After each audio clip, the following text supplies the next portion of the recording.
rapaziada, Diogo na voz, mais um episódio do nosso podcast começando, iniciando.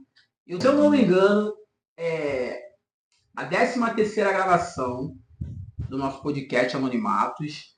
E não tem sido diferente, né? A gente tem editado lá na internet, tem divulgado bastante os cortes, os reels. Você que ainda não viu, você que está chegando agora aqui no nosso canal do YouTube, você dá uma olhadinha lá no nosso Instagram, pesquisa lá um reel legal, assiste com calma. E aí, se tu gostar, manda para alguém, manda pro teu pai, manda pro teu vizinho, manda pro teu amigo de trabalho, posta no teu stories. Isso aí vai alcançar pessoas, vai nos ajudar no nosso crescimento.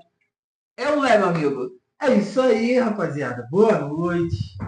Tudo bem com vocês? Eu espero que sim.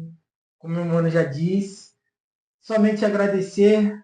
Obrigado novamente por tudo, carinho, apoio e a dedicação também de cada um de vocês aí que tem, de certa forma, né, compartilhado nossos reels. Exatamente. Tem se inscrevido lá no nosso canal no YouTube, aqui na verdade.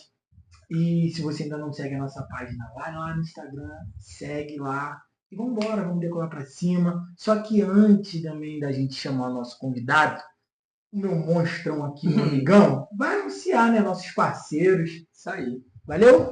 A galera que a gente deixa uma caixinha lá para você que trabalha, tem um comércio, vende um perfume, vende uma roupa, trabalha com obra. É um espaço que a gente vai manter esse espaço eternamente. A gente não vai mexer, é uma parada que a gente não vai mexer. Essa caixinha vai ficar lá toda vez que a gente tiver a gravação. A gente vai deixar lá para 3 pessoas que empreendem ou tem uma empresa, quer divulgar a sua empresa. De repente, você, no teu pensamento hoje, a gente não tem uma força tão grande. Mas eu vou trazer um número aqui bem representativo.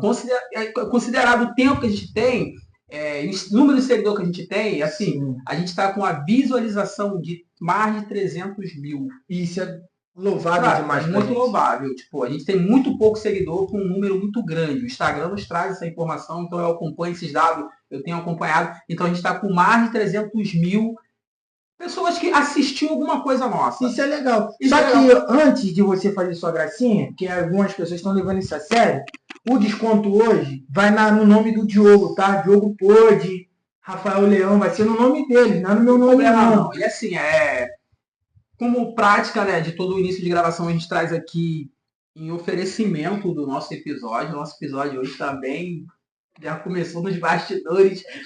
Eu tô sentindo que 2 horas vai ser pouco, mas enfim, a gente vai tentar controlar o tempo. Mas assim, em oferecimento eu quero trazer para vocês Cemix Soluções. É uma empresa de um amigo nosso, né, nosso amigo Crespo. Essa empresa ela trabalha com... Você tem uma loja com vidros, um blindex, você precisa limpar, precisa trocar. Só que a especialidade deles é muito avançada. Eles trabalham com alpinista, então eles pegam muito prédio alto. Então tem que reparar um vidro, tem que vedar um vidro, trocar, limpar. Você vai lá, procura a Cemix Soluções. É uma forma de um andaime, então? Andaime não acorda, filho. Os caras são alpinismo. Já viu aqueles alpinistas descendo? Sim, então, sim. eles descem ali. Só que assim, top, top, top. Você que tem a tua empresa aí, está escutando esse anúncio, precisa limpar, precisa trocar um vidro. Vai lá, procura lá, dá uma moral lá, segue o nosso amigo também. E a gente vai anunciar também como oferecimento a Cosméticos Carla. Essa vende Natura, vende Eudora, vende de tudo. Vende perfume, cheirosinho, vende um talcozinho, vende aquelas paradas boas que a gente gosta, um hidratante, né? Moreno, fica russo, passa um hidratante, fica top. E assim, hoje não chegou para mim isso aqui, mas eu não poderia deixar de falar. Tem muito a ver com a pessoa que vai estar aqui hoje. E sempre ela manda, cara. A pessoa me manda isso aqui e eu sempre estou falando alguma coisa ou postando.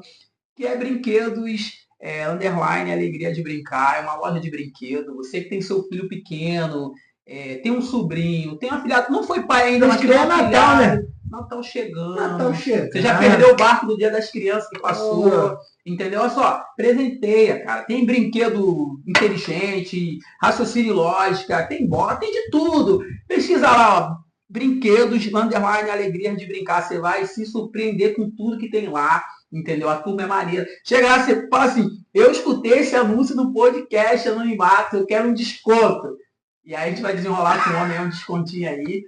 entendeu? E assim, sem demora, confesso que eu não sei porquê, cara, mas toda vez eu falo que eu tô ansioso para essa parada, para essa conversa. Eu também tô. E assim, o convidado de hoje, vocês vão se surpreender, porque é um cara muito exemplo.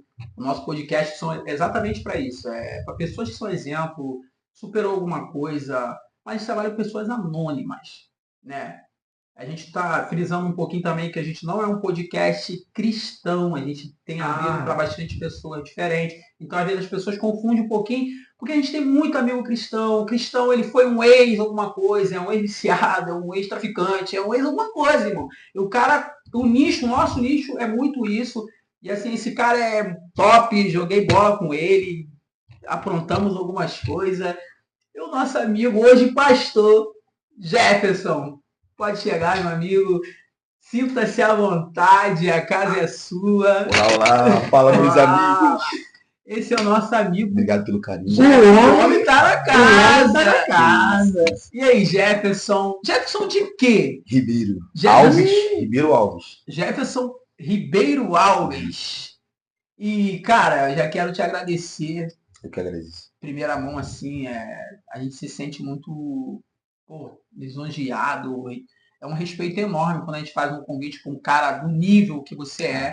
Somos irmãos. Não, mas assim, a gente tem que dar honra a quem tem honra, a gente sabe disso, e você procurou chegar nesse nível, e a gente se sente muito feliz quando a gente convida alguém com um nível de conhecimento, ou sei lá, mano, de no geral, e aceita o convite. Graças a Deus, pouquíssimas pessoas, quando rejeitam, não é porque é a gente, é porque é tímido diante da câmera, a gente entende, né? Eu também não. Eu tô me adaptando a isso aqui. Tá profissional, né? A gente tá se adaptando. Tu acha? Vocês estão fenomenais aqui. Olha, se antes do Vitor te desejar as mesmas palavras, eu quero te dizer que eu tô honrado. Tinha anos que a gente não se via pessoalmente, mas sempre te acompanho lá no teu Instagram. Passando de moto não, ali, mas cara. também. Mas assim, te acompanho no teu Instagram, quero falar um pouquinho do que tu faz lá. Eu acho muito interessante. Assim, muito obrigado. Se sinta à vontade. Eu que agradeço mesmo. Valeu, meu irmão. Aquelas frases lindas, né? O cara é linda. Não, cara, tu tá falando, mas eu tô muito feliz. Eu tô muito feliz de verdade. Porque eu tive também, né, o privilégio de conhecer esse cara no futebol aí que a gente joga. Só pra variar, o homem é bom de bola. Já te deu uma canetinha? Não, mas aí ele já passou mal comigo. Já. Chuta forte. Enfim, muito feliz. Jefferson, desde já, cara, te agradeço de verdade. Obrigado por ter topado para... Como o Diogo disse, eu acho que uma frase que define esse momento aqui pra gente é lisonjeado. É verdade. A gente... porque, mano, estamos nessa caminhada e, assim, acredito que você já entendeu. Perdão, Faixa. Não, só acredito que você já entendeu a proposta do projeto. E a gente precisa muito desse apoio, principalmente de pessoas que, cara, são do bem, pessoas que, sabe, de alguma maneira vai interferir, influenciar positivamente na vida dos outros. Então, desde já, irmão, te agradeço. Fique à vontade, a casa é toda sua. Valeu? Obrigado. A minha máquina de fazer perguntas vai te direcionar. Eu que agradeço. Irmão, mais uma vez. Vamos pra lá e vamos decolar que foguete não dá ré. Isso aí. Ele topou participar aqui do nosso podcast. O Jefferson é um cara incrível. Tem uma história de vida, assim, vamos saber ao longo da conversa, né? E essa nave aqui que decola nesse momento, ele topou participar. É mais uma engrenagem. Nesse começo a gente precisa muito dessa galera. E assim, Jefferson, a gente tem uma pergunta que a gente faz para todo mundo, e é prática nossa a gente perguntar isso. E eu queria saber de você, como é que foi para você receber um convite num podcast de pessoas para pessoas anônimas, né? Mas que tem uma história de vida incrível, que superou alguma coisa, ou que se destaque em alguma coisa, tu falou, opa, calma aí, eu tenho esse perfil. Como foi para você? Primeiramente agradecer, meu amigo Diogo, Vitor, obrigado pelo carinho. Quando vocês falaram, eu falei, na hora, vamos lá, porque acho importante, fundamental, de onde nós viemos, né?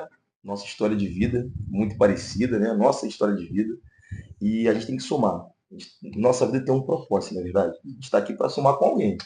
E vindo para cá, eu falei, eu tenho que passar mais verdade possível, porque às vezes a gente vai para um lugar, fica meio que tentando forçar uma barra, fazer o que a gente não é. E aqui eu percebo que vocês são o que vocês são. Tanto aqui no podcast, como fora do podcast. São pessoas humildes, são pessoas de coração, e quando recebi o convite, falei, não pensei 2 vezes, porque a gente se identifica. Falar com igual. Por mais que a gente está crescendo um pouquinho, está melhorando um pouquinho a situação de vida, mas nós somos iguais, somos seres humanos. Exatamente. Não, bacana, é bom ouvir isso e assim, quando a gente se trava um pouquinho ou maqueia um pouquinho, Sim, quando a gente sim. está no meio de pessoas que a gente não conhece muito, né? Verdade. E assim, quando a gente está no meio de pessoas que conhecem um pouquinho o nosso passado, já andou com a gente em algum Sim, momento, sim. fica até difícil você maquiar alguma coisa, porque a pessoa, tu vai falar alguma parada, a pessoa fala, poxa, mas eu conheço. Verdade. E assim, mas o mais importante, eu acho que eu me sinto mais à vontade de estar com as pessoas que eu conheço. Sem dúvida. Entendeu? Caraca, eu vou estar com o Jefferson, pô, a resenha, tu como era na antiga. Então, assim, é bacana saber que tu recebeu um convite de bom grado, você se sentiu feliz. E assim, tu tá nesse nicho aqui. Obrigado. Como alguém que se destacou na vida, é importante. Por isso você tá aqui, ó, Anonimatos, é justamente para isso. Outras pessoas já passaram por aqui, outros vão passar, mas é o teu momento. Você entra hoje para a galeria do Anonimatos. Rafael vai tirar uma foto linda de você. Feliz. E assim, mas eu quero saber, quem é o Jefferson, assim, de onde você veio, de onde você saiu, quem é esse primeiro momento? Fala pra gente. Muitas perguntas, vamos lá. Meu nome é Jefferson Ribeiro, né? Sou nascido numa comunidade perto aqui, no Morro da Casa Branca. Filho de Andréia, Helena e Severino dos Ramos. Meu pai tem uma irmã chamada Pamela. Tenho 35 anos. Sou esposo da minha amada Amanda. Tenho uma filha Júlia de 16 anos, um filho André de 3 anos e meio. E minha história de vida, a gente veio de berço simples, humilde, família simples. E às vezes as pessoas falam assim, mas o Jefferson cresceu tanto. Eu falo, não crescemos nada, nós só estamos melhorando um pouquinho de cada vez. Mas quem é o Jefferson? O Jefferson é gente da gente, é povo do povo. Gosta de estar conversando, interagindo, brincando, ouvindo sinceridade e volto a repetir, tá com vocês aqui. E eu fiquei muito feliz, muito, muito, muito, muito. É interessante, né? Porque assim, eu lembro do Jefferson, cara, ele jogava bola. Então hoje ele falando, pô, sai da Casa Branca. Você sempre morou na Casa Branca? Teve algum outro lugar que você lembra assim, antes de você decolar a tua vida, antes de casar? Saí da Casa Branca, eu tinha 17 anos quando saí da Casa Branca. Aí fui morar com a minha tia, no Água Santa. Depois minha mãe saiu da Casa Branca também, fomos morar ali no Engenho de Dentro. Fiquei um tempo ali no Engenho de Dentro. Voltei a morar na Tijuca com a minha mãe. Aí depois casei. Mas do 0 aos 17, Casa Branca. Nascido e criado na Casa Branca. Cria, o famoso Cria, raiz, né? Amo Casa Branca. Tem muitos amigos lá. Vou falar, acho que por onde a gente for, a gente não vai sair, não vai perder a nossa essência. Acho que a Casa Branca é a minha vida. Eu amo aquele lugar. Lógico que hoje meus avós não moram mais lá, faleceram, então são partes nossas que a gente sente quando você vai lá, tem aquele vazio, cadê aquela pessoa que a gente amava, que não está mais aqui? Mas ali é a nossa infância, onde eu conheci o Diogo, jogando muita bola. Conheci. A Casa Branca é a história de vida, né? Tem até um cantor no Vasco que foi o Racionais que falou: a gente sai do gueto, mas o gueto não sai da gente. Entendeu? Não tem como. E se você esquecer de onde você saiu, você perde a tua essência. Pastorzão, rapidão. Só vou te pedir uma coisinha. Não fica se batendo muito, não. Desculpa, me perdoa. Não, mas eu costumo, eu acho que... É pregador. E ainda pentecostal que gosta de bater na mesa. Não, mas no ruim, depois do Rafael na porta. Mas assim, teve uma infância tranquila? Então, podemos falar que não foi fácil. Eu falo muito da minha história de vida dos meus pais. Porque a gente fala assim, mas o Jefferson... Eu olho para meu pai e para minha mãe. Quando eu nasci, minha irmã tem uma irmã mais velha, a Pamela, né? Não posso esquecer da minha irmã, que eu amo. Pamela tá curtindo. Tá, com certeza tá curtindo. Minha irmã foi a que me apresentou também o podcast. Quando minha irmã nasceu, minha mãe tinha 16 anos, meu pai também tinha 16 anos. 1 ano e 7 meses depois, nasci eu. Então, minha mãe tinha 18 anos. Muito difícil, final da década de 80, e você vai estudando um pouquinho o contexto daquela época, a inflação do Brasil, dinheiro curto. Segundo minha mãe fala, foi oferecida oportunidade para ela não me ter, né? Quando ela descobriu que estava grávida. Algumas conhecidas ofereceram, olha, por que você vai ter esse bebê? Tira essa criança. Então, Já começa aí. Eu falo que desde o ventre já tem as lutas, né? Calma aí, só abre um parênteses aqui. Não era pra você estar aqui Não era hoje. pra estar aqui hoje. Se for olhar bem, não era pra estar. Que imagina, uma adolescente de 16 anos teve o primeiro filho. Aí um ano passa 8 meses e descobre que tá grávida. Situação muito difícil. Ouvi alguns, olha, tira, tá difícil com a menina, imagina se mais um filho. Minha mãe não, minha mãe perseverou e falou, não, vamos ter um filho sim. É, muita dificuldade, infância muito pobre. Eu falo que quando criança, a vaca era tão magra, quando se apertava para tirar leite da vaca, se é leite em pó. Brincadeiras à parte, mas muito difícil. Praticamente uma das últimas casas da comunidade, difícil acesso, logística era muito difícil. Minha mãe não trabalhava, meu pai com muita dificuldade, auxiliar de serviços gerais. Então, para manter uma casa, aí passa muita dificuldade. Muito. Uma infância muito caótica. Hoje, a gente olhando com a nossa visão hoje, fala, poxa, meu pai foi um guerreiro, minha mãe foi uma guerreira. Muita dificuldade. A situação começa a melhorar quando minha mãe volta a estudar, aí começa a arrumar um trabalho. A gente já tinha ido lá para os 9, 10 anos. Eu lembro de situações dentro de casa de, pô, vamos comer alguma coisa. E não ter o que comer. Não falo isso para querer tirar, deixar a pessoa sensibilizar, arrancar lágrima de ninguém, mas foi muito difícil. Muito difícil mesmo. Eu lembro, tinha um tio que trabalhando na Conurb, então passava na padaria, né, a padaria fechando, sobrou aquele pão, sobrava já trazia lá para casa. Tinha meus avós que moravam um pouco perto que também auxiliavam, mas a infância foi muito difícil. No aspecto financeiro, mas no aspecto de alegria, muitos amigos. Quem morou em comunidade, brincadeira, comer manga, pé no chão, correr, vai na casa de um, vai na casa do outro, fica um pouquinho, vai brincar de videogame na casa de um amigo, espera mais um pouquinho que o almoço vai sair, entendeu? Tinha essa estratégia também, tinha estratégia.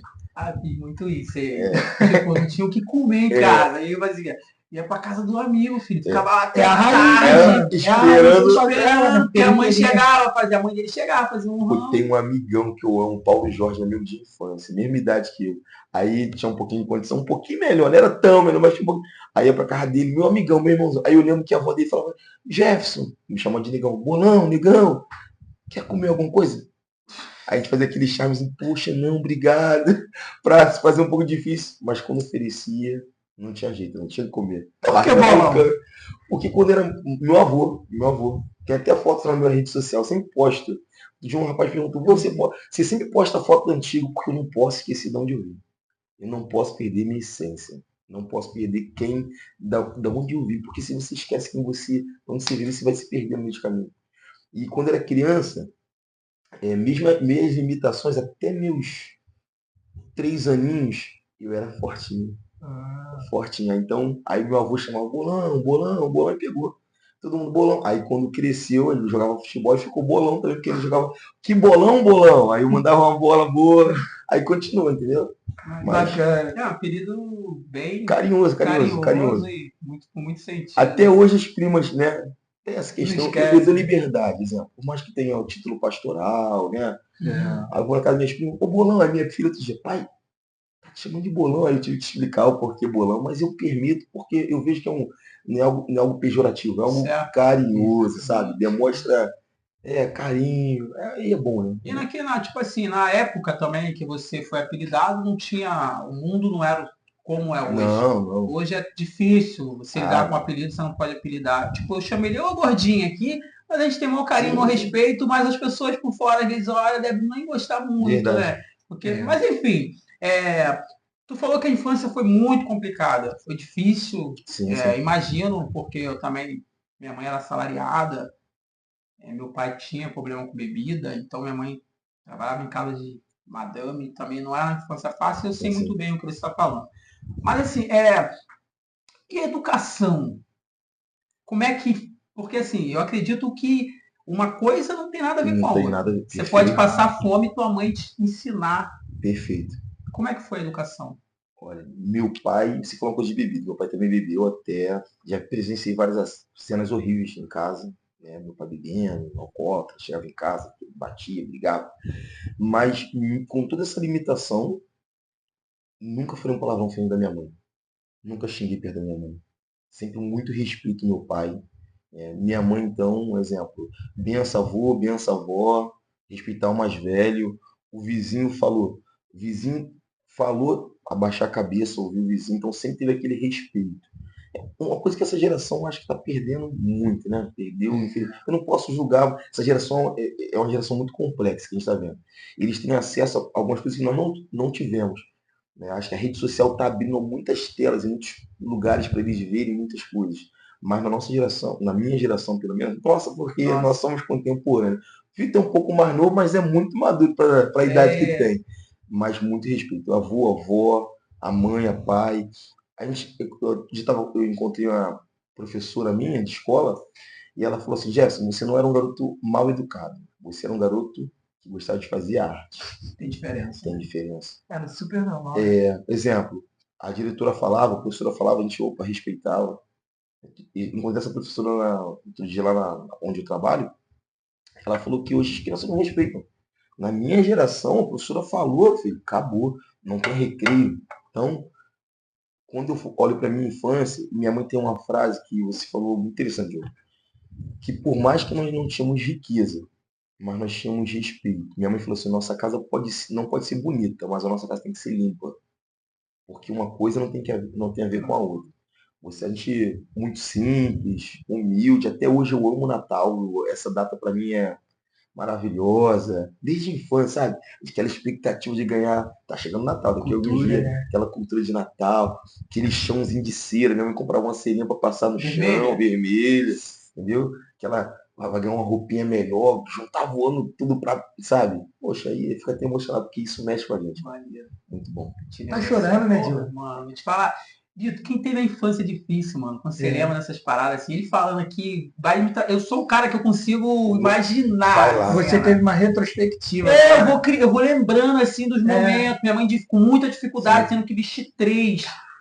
Minha irmã, eu, meu irmão, entendeu? E assim, a gente ficava nessa expectativa. E ainda ajudava algum vizinho ou outro, sem perceber. Sem perceber. Sempre tinha alguém que... Comentamos isso, né? Sobre ajudar o próximo. Assim, cara, tipo assim, a expectativa, hoje as crianças não têm expectativa.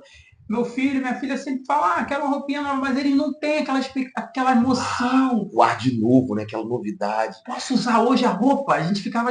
A roupa chegava, tipo, o meu chegava a 45 no segundo tempo. É isso. E minha avó sempre suplia. Quando minha mãe não conseguia, minha avó... Eu lembro do Natal, a gente falou de Natal aqui, desculpa interromper vocês.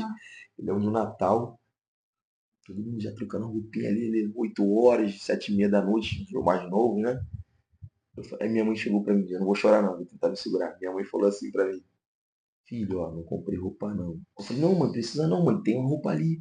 Tinha aquela melhor, sabe que tinha aquela melhor roupinha que a gente deixava guardada. Eu fui lá e botei a roupinha, botei o tênis aí, minha avó olhou. Minha mãe, não sei. Você lembra aquelas pessoas que passavam no morro? Sempre tinha alguém na comunidade que vendia roupa. Minha avó foi lá, deu um jeito rapidinho. Aos 47 do segundo tempo, arrumou a roupa. Filho, vem aqui rapidinho, poxa. É forte. É, muito. É engraçado. A gente tá falando aqui, só quem tá assistindo, muitas das vezes viveu isso, mano. São 2 cenários diferentes. Um pai, que eu acho pior ainda, mano. Você ainda teve a compreensão de falar, não, mãe, eu tenho uma roupinha melhorzinha ali, eu vou usar. Agora imagina um pai tendo que falar com um filho que ele não tem condição de dar, entendeu? É um filho que não está podendo receber, mas um pai que não tem condição de dar. Então, assim, muitas pessoas estão ouvindo aqui e estão lembrando que hoje, com tudo que o mundo está diferente, mas hoje as condições são melhores para todo mundo. Hoje a gente vê ainda, pleno século XXI, pessoas passam fome, lógico, tem muita dificuldade ainda, mas as condições são melhores. Então, assim, naquela época... O acesso, né? A gente tem mais acesso a algumas coisas que na nossa cultura não tinha, na nossa época. Então, era um assunto que eu ia falar. A gente estava falando, vocês estão comentando essa parada, mas veja bem. Vamos então tocar no ponto principal disso tudo. Libertinagem. Tá muito liberal as coisas. Então, eu tenho minha forma de pensar e eu tenho minha opinião a respeito disso. Por exemplo, será que hoje, realmente, a gente não deveria, talvez, pisar um pouco no freio com nossos filhos? Vocês. Sim. Por quê? Tá tão liberal as coisas Que aí eu vou, né? Vou voltar no ponto principal, a educação deles. Sim. Tá entendendo? Tá entendendo? Uhum. Por quê? Tipo, não pisar agora no freio agora. Um pouquinho e começar a agir da forma que a gente também foi educado. Assim, ressignificar, né? Organizar as coisas. Eu tento passar muito isso pra minha filha. A mais velha, 16, e o André também com 3 anos e meio.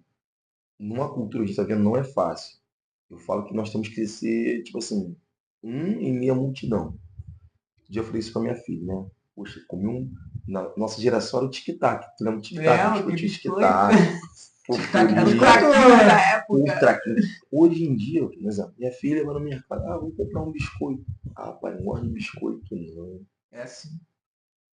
Muita facilidade. Então, exemplo. Aí eu falo essa história pra ela, filho. Não quero te passar esse jogo pra você, mas ó, hoje você tem uma condição que eu não tenho. Outro dia eu fui comprar um. Aquele Yakult, poxa, comer um Yakult na minha época era quase uma vez no ano. raridade, né? Uma vez no Deixa eu ano. adivinhar, ela não quis. Não quis. Aí eu comprei, né? Pra ela. Quem tomou? Ah, tomei o Yakult quase todo. Mas E era raridade, é- era como se fosse um Nutella hoje, né? Poxa. Cara, sabe o que eu faço com meus filhos, Jefferson? Eu faço, às vezes eu sou um pouco cruel, mas eu faço porque eles precisam ver. Às vezes eles não querem algumas coisas, ou então tá largando um prato de comida. Eu vou lá na internet, pego um vídeo daquele bem pesado das Realidade. crianças na África Realidade. e mostro. A Nicole, ela fica para morrer comigo lá, pai, não fica esse vídeo mais não. Não, pai, por favor, não faça mais isso comigo não. Mas assim, por quê? Importante. É importante. Pra gente, tipo assim, a consciência deles pesar um pouquinho, sabe, cara? Você falou, ó, o exemplo. Eu trabalho, a gente tem uma loja de brinquedo, ó, propaganda, alegria de brincar. Fica à vontade, Fica à fica à vontade. vontade. Daqui a pouco eu ia falar. Exemplo, tem uma loja de brinquedo. Então as pessoas falam assim, você poderia dar todos os brinquedos pro seu filho e pra sua filha. Eu não dou. Eu também estudo um pouco da terapia familiar, desenvolvimento, essa questão da criança, né? Eu entendi que muita informação deixa as crianças dispersas. E cada vez mais, quanto mais coisas elas têm, mais, elas não valorizam o que elas têm. Então, minha filha poderia ter tudo, todos os brinquedos. Minha filha poderia ter, sei lá, 50 bonecas. Saiu a boneca hoje, eu tenho lá na loja, mas eu não vou levar. Eu espero um momento. Eu lembro que uma vez até postei um vídeo na rede social, minha filha foi lá na loja, né? Tinha uma Baby Alive, a boneca Sim. do momento. Ela, pai, eu quero essa. Eu, enquanto pai, eu queria dar. Mas a minha consciência falou, eu vou estragar minha filha. E eu falei, não vou dar. Ela pegou, falou, pai, eu quero muito essa boneca, tal. Eu falei, ó, no momento certo, seu pai vai te dar essa boneca, não hoje. Aí ela ficou um pouco chateada. Aí saí depois da loja, conversei com ela e tal. Aí no Natal eu dei a boneca. Tipo assim, 6 meses depois. Porque senão é muito fácil. Não valorizam. Me criticaram. Ah, você é ruim, deveria fazer isso. Como é que você leva sua filha na loja e não dá? Eu falei, mas porque ela tem que entender que nem tudo na vida é fácil. Porque se tudo for muito fácil, eu não estou aqui tentando trazer um discurso bonitinho para agradar o público, não. Não é realidade. Se a gente der muito fácil, eu vou perder minha filha. Uhum. E o que educa a mim, a gente sabe bem claro, é o não. É o não. É a trava. Se ela só ouvir o sim, sim, sim, sim, sim, sim, ela tem que ouvir o não. E agora é o mais novo, tem 3 anos e meio. Quando ele vai lá na loja lá, digo assim, muitos brinquedos. Não pode. Tem que ir devagarzinho. E eu vou entrar agora na brecha do erro também do Estado. Exemplo. Vocês apanharam, né, dos seus pais, com certeza. Correçãozinha, velho. Não veio aquela correção bonitinha? Agora eu pergunto, fez mal? Não, acho que Todo não. mundo vivo, ninguém morreu. No tempo certo, na hora certa. Por que então, me perdoe a sinceridade, mas a gente tem que falar. E aqui é tudo natural, Sim. Jefferson. Aqui é tudo natural, a gente fala mesmo.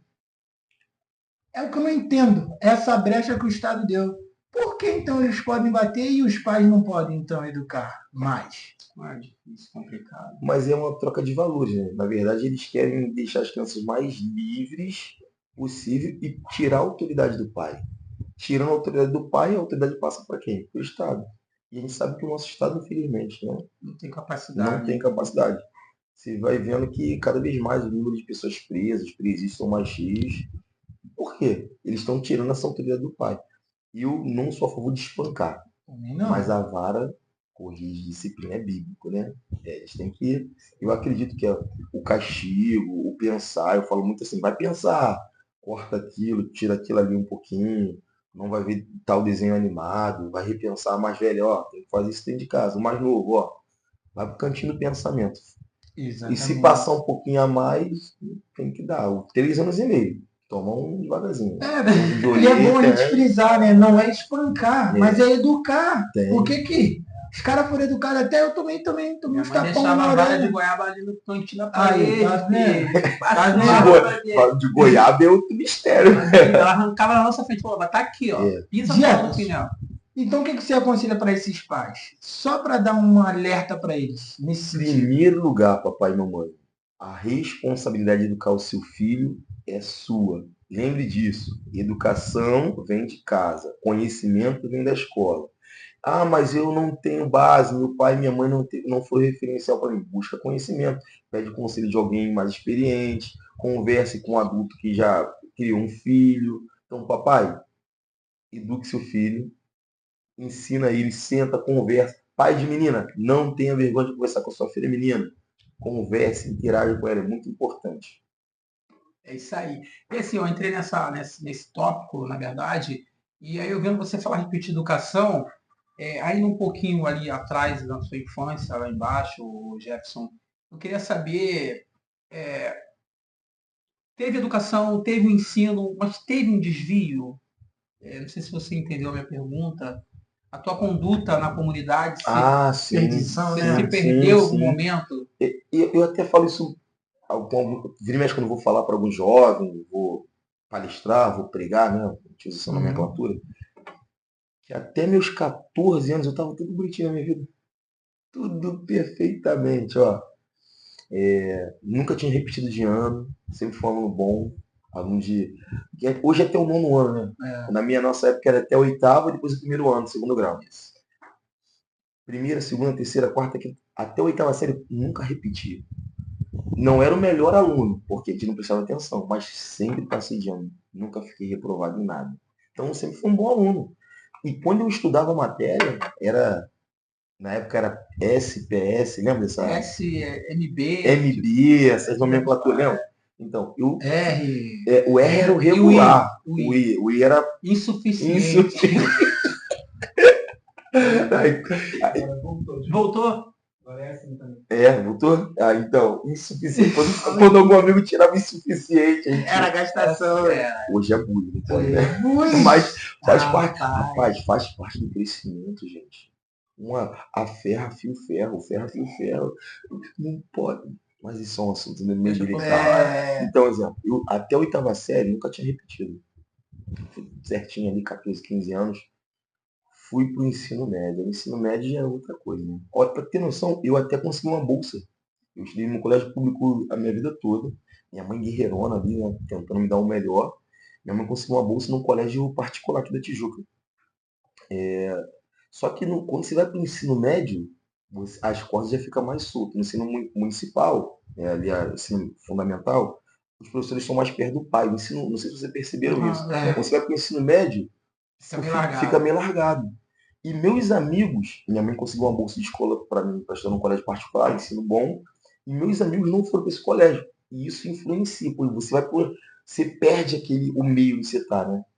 Meus amigos foram para outra escola, fiquei chateado, comecei a faltar aula, em vez de ir para a escola onde eu estava matriculado, comecei... Quantos anos já? 15 anos. 15 anos. No ensino médio. Ensino médio. Que eu nunca tinha repetido. Então, quando eu fiz 15 anos, eu faço aniversário em junho, né? 22 de junho. Quando eu fiz 15 anos na 8ª série, aí, com 15 para 16, estava já no 1º ano. Então, minha mãe já não levava para a escola, já ia mais sozinho, a gente já estava naquela fase de ludibriar o pai, usar nomenclatura, mentia para o pai, fingia que ia para a escola ir para outro lugar, aí começa as mais conversações, mais ensinos, aí fiz algumas coisas erradas. Tem coisa que eu falo, e até antes de começar a falar, eu gosto de falar isso porque eu percebo, isso é só uma percepção minha, não estou julgando ninguém, mas tem pessoas que falam do passado como se fosse uma coisa, eu fiz isso, gloriosa. Eu não acho, eu tenho uma vergonha. Se você pudesse não viver aquilo. Não viveria. Eu gosto de citar o apóstolo Paulo na Bíblia, lá em Romanos, melhor dizendo. Paulo ele vai citar algo muito interessante. Paulo ele foi um perseguidor da igreja, Paulo maltratou a igreja, Paulo consentiu na morte de algumas pessoas. Depois ele tem uma conversão a Cristo, depois ele volta, ele tem um encontro com Cristo no caminho de Damasco, e a conversa é para outra hora também. Mas Paulo ele fala assim, olha, eu fiz coisa que eu me envergonho de falar. E eu me envergonho também. Eu sei que já fui liberto, lavado, remido, isso não me acusa mais, mas eu não me falo, Diogo, para me vangloriar. Aí comecei a fazer coisa errada. Ensino médio, comecei matar a aula. Aí tinha um colega meu, qual é, cara, vamos roubar as patricinhas, pô, pegar mochila, tal, sair pra fazer isso. Aí com 15, 16 anos nós começamos a desandar.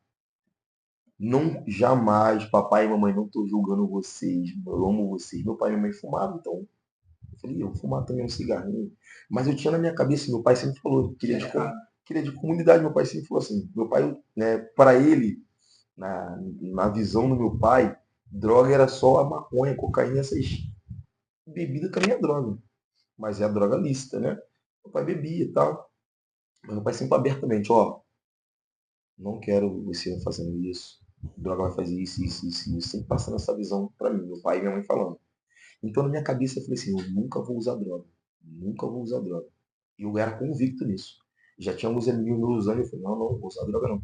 Mas fazendo coisa errada, roubando, furtando ali e tal, matando aula pra fazer outras coisas. E aí começa a desandar um pouco a vida, Gil. Então, a educação do pai e a mãe foi bacana, escola e tal, mas quando vem nesse período de 15 para 16, as coisas começam a desandar um pouco. Aí eu lembro, e eu tenho uma memória boa. Minha memória, né, como diz um amigo meu que tem uma cabeça.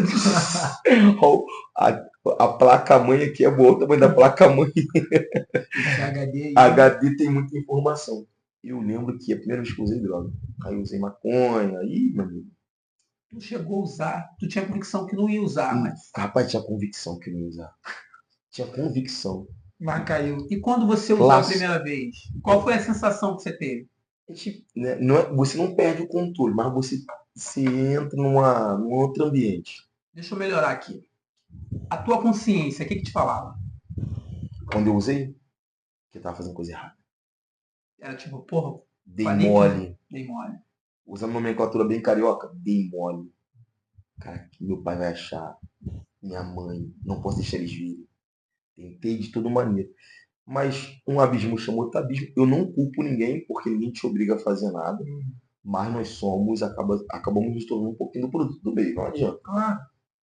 Não adianta. Vai chegar uma hora que tu vai estar triste, vai estar mal. E se você conseguiu superar isso, se alguém conseguiu viver no meio e não se envolver, que bom, você conseguiu.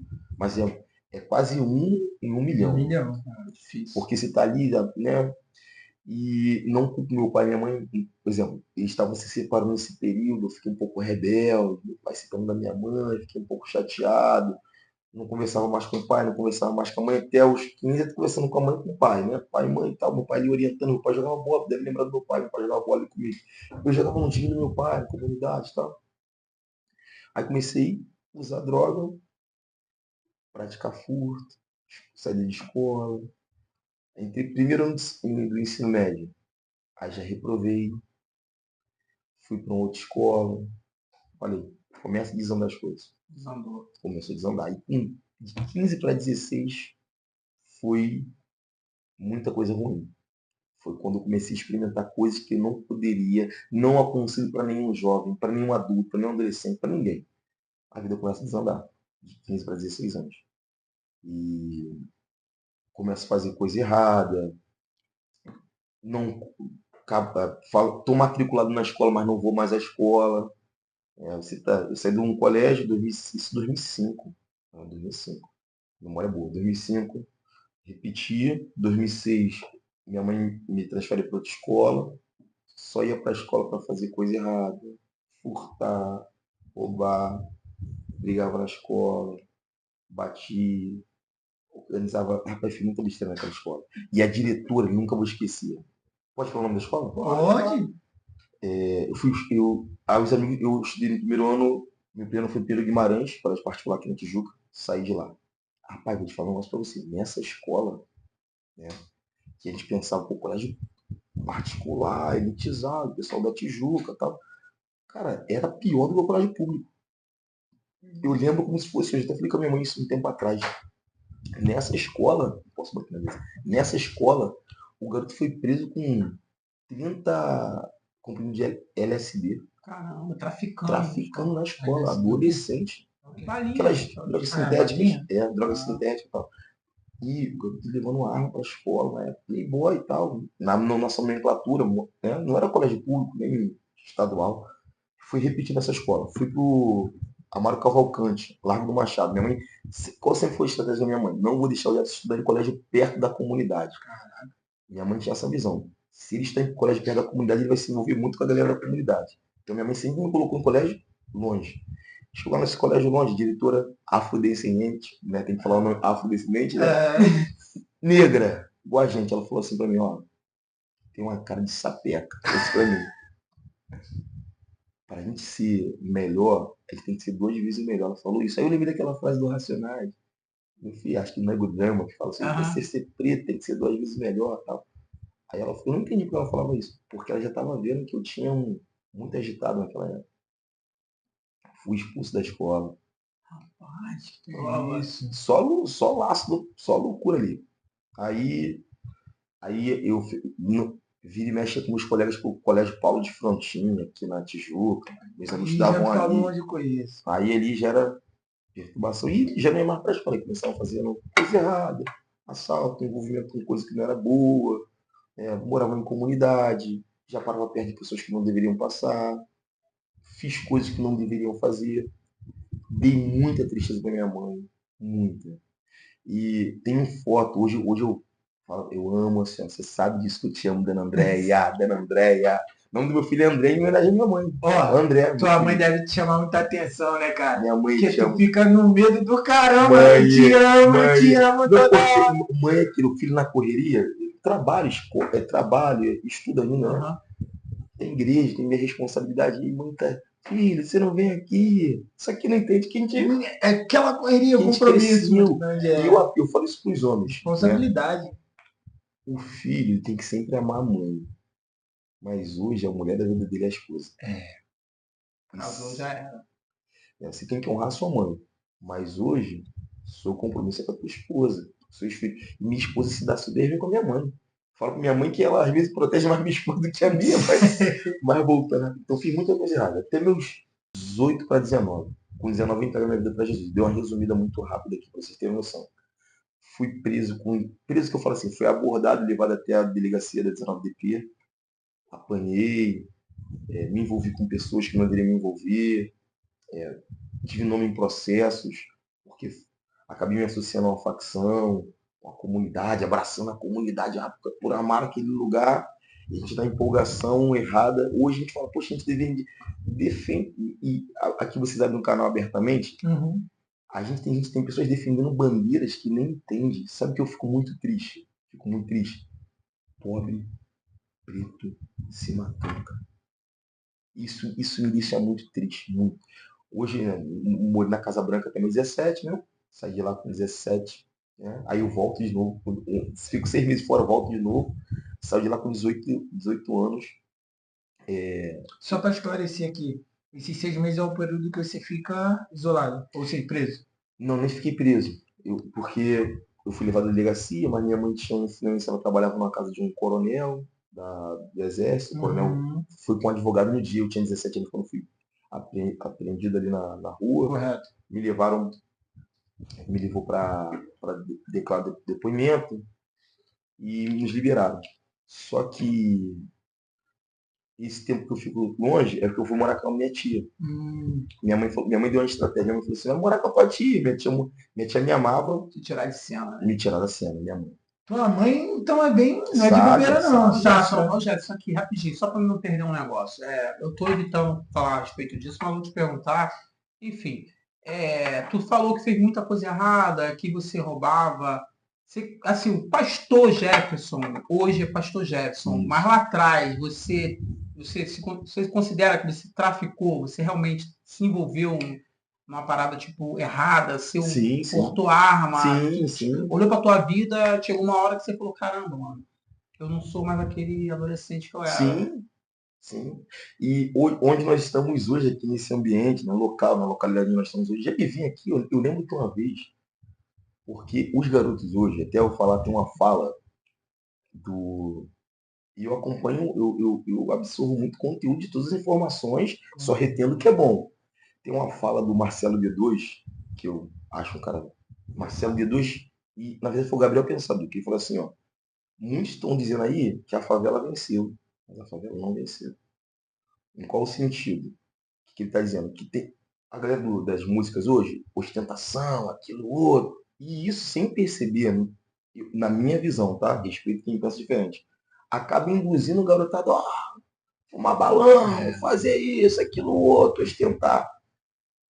Não está estimulando os garotos a deixarem de fazer, estão estimulando os garotos a fazerem.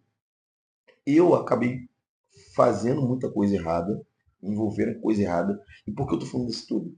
Porque os garotos pensam, os garotos mais novos, não, tráfico é ostentar, é isso, é aquele outro, vai ter uma sensação de um falso poder, tu segura uma arma. Tinha um colega que eu amei, gente boa, ele é falecido, faleceu muito novo, com 22 anos, ele falou assim, primeira vez que eu segurei um fuzil, eu me senti o super-homem, ninguém me parava. E uma sensação de falso poder. Mas a realidade do quem está no tráfico, quando cai a chuva, aquele frio, que tem que ficar ali olhando, não pode deixar passar, é a vida de outra pessoa que está olhando.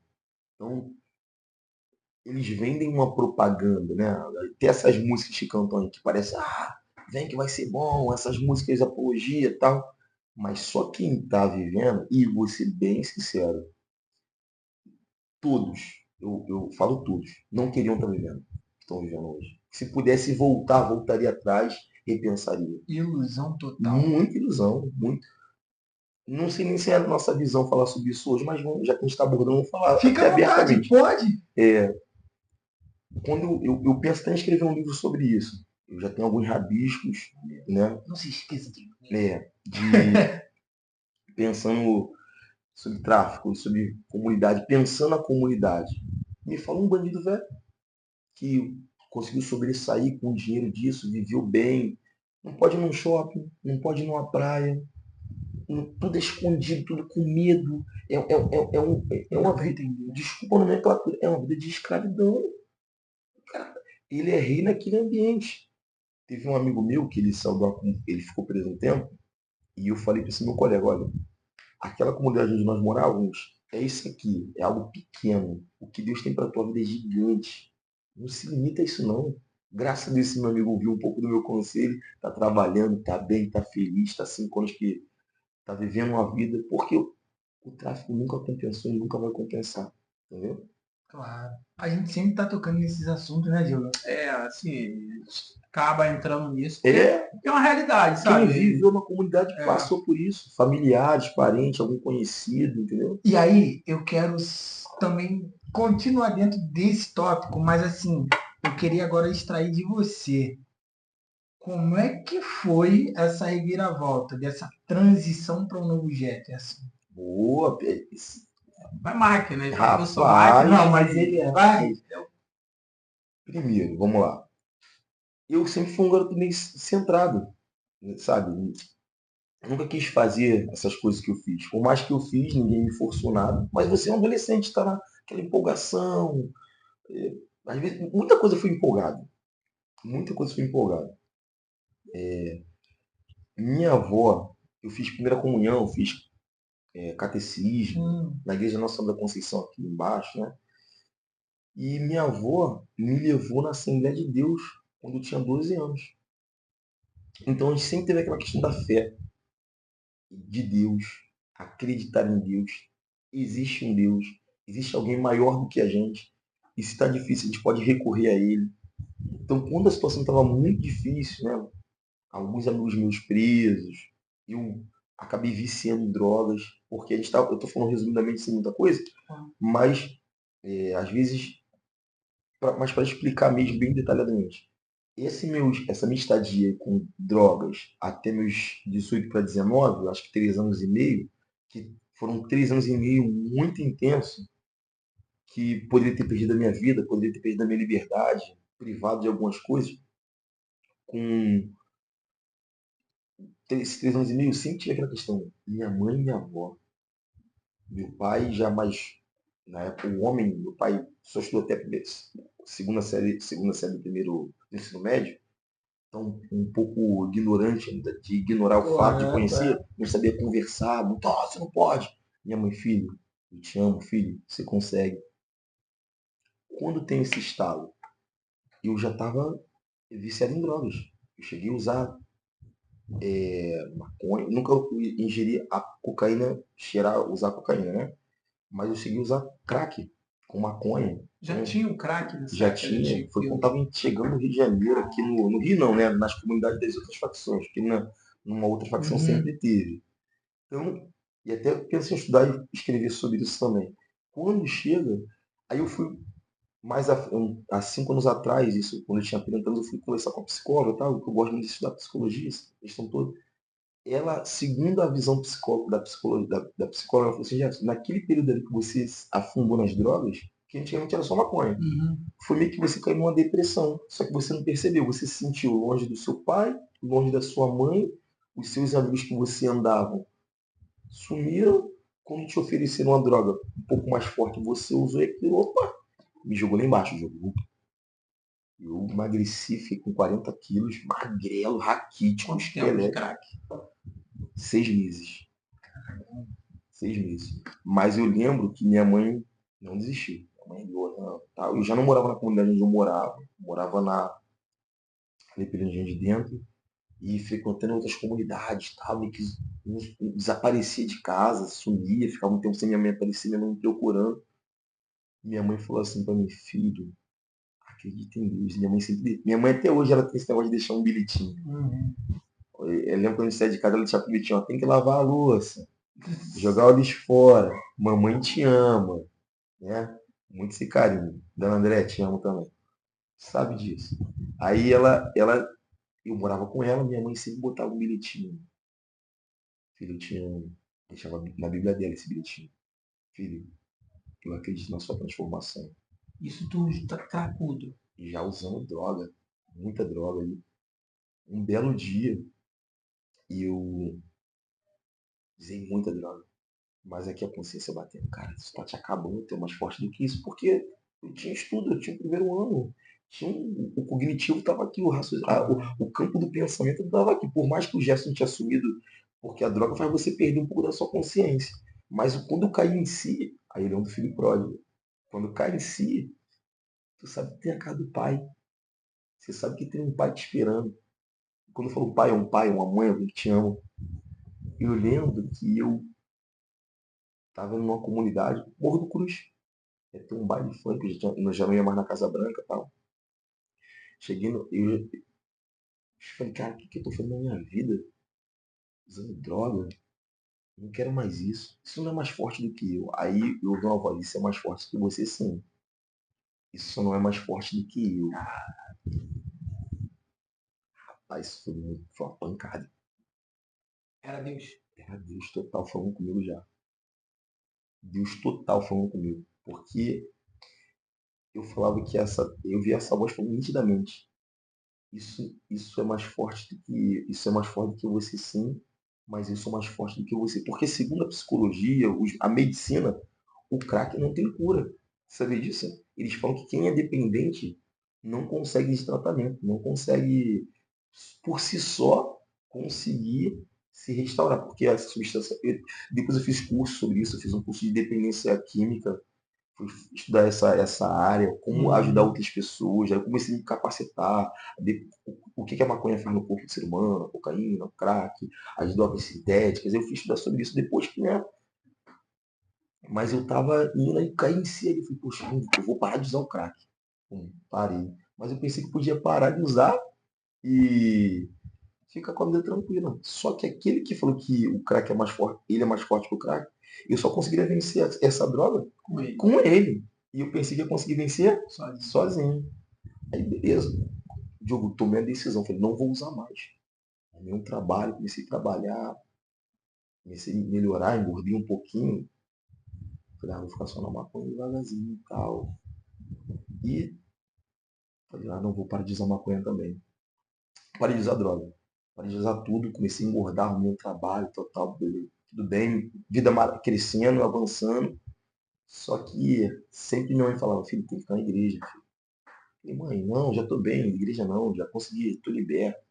Aí vi um baile funk aqui no Morro do Cruz, chegou no baile funk, eu já tava bem, arrumado, o pessoal que me via do passado, cara, o fulano ali, o ciclano ali. Aí um conhecido chegou com a arma, falou, segura aí, segura aí. Eu falei, eu olhei pra ele, não, tô benzão. Aí o outro já veio com a droga. Aí, cara, tô com a droga aqui pra gente.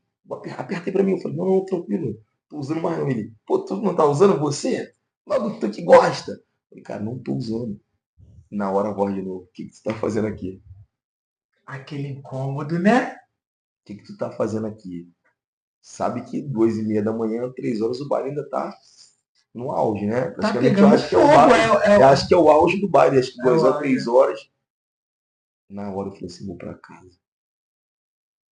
Desci, morava aqui perto, na Maria Amália, a gente conhecia ali, né? Fui pra casa. Falei com a minha mãe, comecei a chorar. Falei, me empresta sua Bíblia, abri a Bíblia. Pô. Sabe aquela... Eu não aconselho ninguém fazer isso, né? Que a Bíblia não é o Não, signo, né? A língua de tarô. exatamente. Peguei, mas eu abri ali, tava. Salmo 27, versículo 4. Uma coisa pedi ao Senhor e a buscarei. Que todos os dias da minha vida eu possa morar na sua casa e contemplar a tua beleza. Olha só, uma coisa pedi ao Senhor e a buscarei. Eu pedi, mas eu tenho que buscar. Eu pedi para ele me curar, mas eu tenho que buscar ele. Aí eu peço a minha mãe, levanto, aí acordo com a minha mãe, falei, mãe, não vou de manhã não, porque eu acabei de chegar em casa às 3h pouca da manhã, mas de noite eu vou contigo para a igreja. Cheguei nesse dia, o pastor mal pregou, eu só queria levantar minha mão, E onde levantei era minha isso? mão. Na Nova Vida, Igreja Nova Vida da Tijuca. Igreja Nova Vida da Tijuca, eu sou muito grato a essa Eu vou igreja. te falar, ô Jackson, tu falando assim, eu prestando atenção, a tua conversão foi ali naquele momento das Foi 3 da manhã. Quando Foi ele chegou ali e te tocou daquela Foi forma, ali. eu acho que ali você teve a certeza. Ali era a convicção que aquilo não me pertencia mais. Porque eu pensava que eu poderia ficar naquele ambiente sem usar, mas se eu continuasse naquele ambiente, eu poderia ter retornar. E é o que eu falo sempre, não tenho convicção. Se eu não sair desse lugar, eu não estaria nem mais aqui. Eu não estaria mais vivo. Porque eu perdi muitos amigos, perdi conhecidos, perdi pessoas que teve um carinho por mim muito grande, eu tinha carinho por eles também. Amigos que passaram por experiência do cárcere, que, por mais que eu creio que Deus liberta, são partes que traumatizaram a pessoa. Imagina você ficar privado num ambiente sem poder viver. Você falou que tem 2 filhos. Então vamos lá. Você ainda era casado nessa época? Não, vamos entrar nessa história aí agora. Então bora. Ó, quando eu tô desse baile funk, eu já tinha engravidado uma menina. Que aí essa menina tem a minha filha, Júlia, nasceu, não deu certo o nosso relacionamento, né? Era mais namoro e tal. Nem era um namoro, era uma ficante, mas terminamos, vida que segue, eu converti, caminhei com Jesus. Eu não acreditava mais no amor, é até bom falar nisso, eu não acreditava mais em relacionamento. Pra mim, mulher nenhuma prestava. Então aí, Se ele estava casado.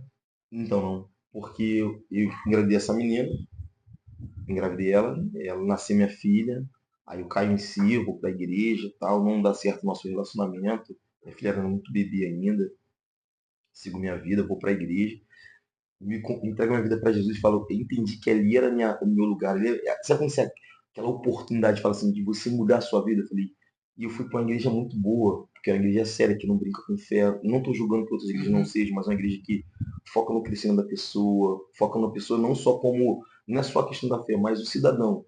Eu cheguei lá, eu estava no primeiro ou no segundo grau, eu volto a estudar, termino os estudos, consigo fazer uma faculdade, faço um pequeno seminário, faço curso de liderança, vou galgando outros lugares, né? Porque era importante também isso. Porque às vezes, o que, que eu percebo? Começa a ter o autoconhecimento, Isso, né? a esposa ela foi muito guerreira, porque ela lutou contra o sistema, né? De tudo. Correto. Ela olhou e ela não ligou se eu tinha uma filha, se eu era negro, se eu era oriundo de comunidade, entendeu? O amor falou mais alto. Falou. uma vez eu fui pregar numa igreja, poxa, Deus, pela misericórdia e graça, Deus me usou muito, tá? Foi uma bênção. O pessoal toda hora querendo que eu vou nessa igreja, mas teve uma pessoa, e tem na igreja também é racismo. Uma pessoa chegou, tu vem de comunidade, né? Seres a verdade me libertará, né? Cresci na graça e no conhecimento, essa questão toda. Eu vou para a igreja, entrego minha vida para Jesus, já não acredito mais no amor, porque tinha uma decepção amorosa com a mãe da minha filha e tal. Ela me ajuda muito na minha... Que também, infelizmente, a gente era muito mulherengo. A mãe da minha filha em si não era minha namorada mesmo, a minha namorada era outra pessoa. Então tem essa questão toda, porque a gente está numa vida perdida, então muita coisa acontecendo. O que acontece, Diogo? Aí quando eu entreguei a minha vida para Jesus, eu me decepcionei muito com a mãe da minha filha. Falei, amor não existe não, cara. Isso é tudo mentira. Eu vou vir minha vida para Jesus e comecei a estudar sobre o apóstolo Paulo. Aí tem gente que fala que o Paulo era solteiro, só que eu estou estudando muito, ele lê muito, e Paulo não era solteiro. Paulo foi casado, gente, segundo a Bíblia, só que ninguém percebe isso. Paulo, ele frequentava o Sinédrio, para frequentar o Sinédrio, ele tinha que ser casado. Paulo, então, eu tinha uma visão que Paulo não era casado, então eu falei, vou ser solteiro também. Mas só que uma vez eu estou no meu quarto, Diogo, orando, sabe? Ali buscando a Deus. E eu sempre tive essa questão de orar por todos os meus amigos.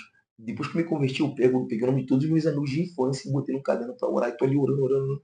Aí eu falei, Deus me tocou, ora pela tua vida sentimental. Deus falou comigo, Senhor, tal. E Deus falou assim, ó, eu lembro com a voz audível, não procura ninguém. Aquela mesma voz que falou que é mais forte que aquela droga, não procura ninguém. Eu falei, não procura ninguém.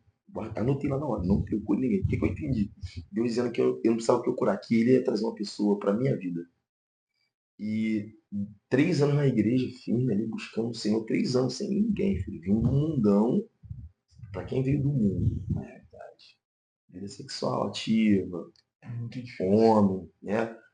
Mas eu falei, maior é Deus que está na nossa vida. Me privei de tudo isso.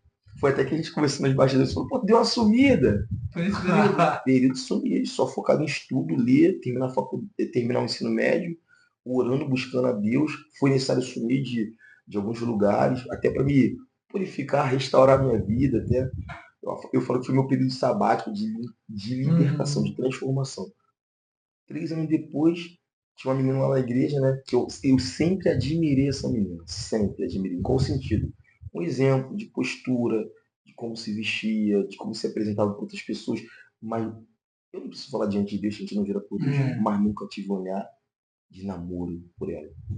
Nunca tive um olhar de homem para com mulher. Uma vez uma amiga minha, que se converteu, que eu ajudei na transformação dela também, na conversão, que quando eu me converti, eu trouxe algumas pessoas também por reino de Deus. Glória a Deus por isso. Vários amigos consegui trazer. E essa minha colega falou, Jefferson, tem uma pessoa lá na igreja que perguntou como é que tá teu coração. Aí eu falei pra minha amiga, tu sabe que eu não gosto de ninguém, não quero ninguém. Deus tem um propósito na minha vida, não quero saber de ninguém. A minha colega falou assim pra mim, essa minha amiga, Jefferson, tem certeza? Deixa eu te falar quem é. Eu falei, não quero. Ela tava no telefone, eu tava em casa, ela falou, e essa pessoa tá gostando de você, Jefferson. Eu falei, cara, não quero saber. Eu creio muito em Deus. Aquela voz falou assim, pergunta quem é. Bateu um pouquinho da curiosidade Aí eu na cama, é a voz dele. falei, quem é? Aí minha amiga falou, é a Amanda. Eu falei, que Amanda? Ela, a Amanda. Meu coração parecia que ia explodir. Aí na hora veio aquela oração de 3 anos atrás, de 2 anos atrás. Eu falei, você não precisa procurar ninguém. Coisa linda. Irmão, eu comecei a chorar. E ali eu falei assim, não, eu vou casar com essa mulher. Eu vou casar com essa mulher. Aí começamos a conversar, ela se aproximou. Ela falou, poxa, eu percebo você na igreja. E ele estava sempre próximo, mas eu nunca tive essa aproximação. Nunca. E ela falou assim, não, sua postura.